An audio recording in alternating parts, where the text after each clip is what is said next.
the thing is, and I really love how the last group described it as the creative class Christmas list. I think that should be the after dinner conversation tonight. Is what else goes on the creative class Christmas list? I'm thinking a Prius with a bike rack and bus rapid transit and all the things.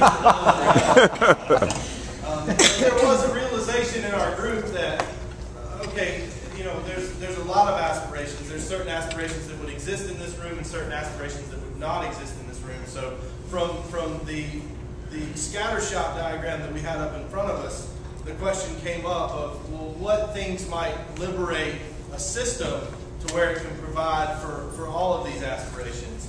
And so what we said was next generation cities have evolved institutions into platforms, residents into hopeful and helpful citizens, fed by a culture of opportunity and action, maximizing the pursuit of individual happiness. Let me break that apart. So we've evolved institutions into platforms. So leaving behind this idea that you protect information and really that you become a platform for people to take action. And that could be a government, that could be an education institution, that could be an art museum. But that we really move to a place where it's a platform for action and no longer protecting a certain fiefdom. Residents into hopeful and helpful citizens. We had this long conversation about the idea of joy, happiness. And so we brought in some words that we've used at home, hopeful and helpful, kind of a participatory citizen. So you're no longer a resident, just someone who is living in a place, but you're engaged as a citizen. Fed by a culture of opportunity, a place where anything is possible. A culture of not just opportunity and action, so not just that anything's possible, but that more people than do now take action on whatever it is that they're passionate about.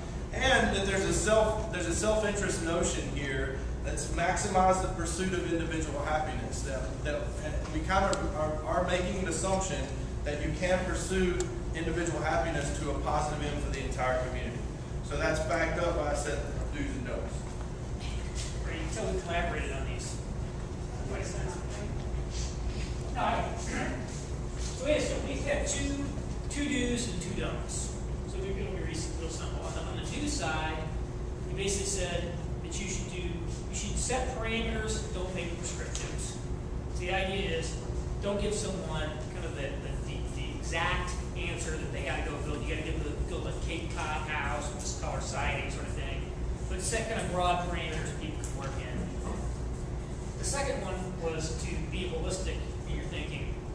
I mean, I think so often the systems that make up the city are so often thought of almost like individual silos, each of which is kind of dominated by a specialty practitioner, right? So transportation is civil engineers, building architects, land use planners. But the reality is all these systems are very interrelated. And so we have to think about the system as a whole and about the impact on the system, and just focus on the kind of the project and kind of the discrete things. And then on the don'ts, we kind of had two. One is don't do things that make it hard to do things. If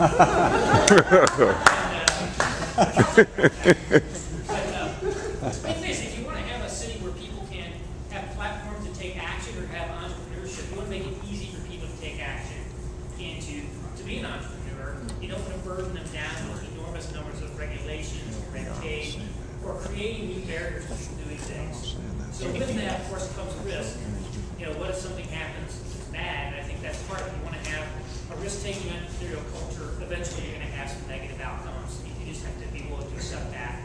But otherwise, you'll bury people in the red tape.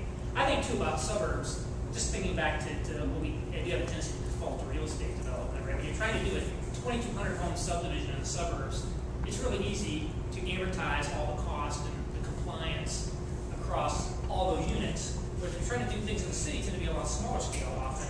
It'd be easy to bury a small business owner or a startup or somebody trying to rehab a building under a very burdensome thing to just make it uneconomical. So we want to make it easy to do things in the city, not hard to do things. And then the second one was don't do things that undermine the natural advantages of the city. So Carol tells me there's 4, which are discovery, opportunity, convenience, and variety. So we want to do things that reinforce those, don't do things that undermine them. I think we would all step in on the architectural final side.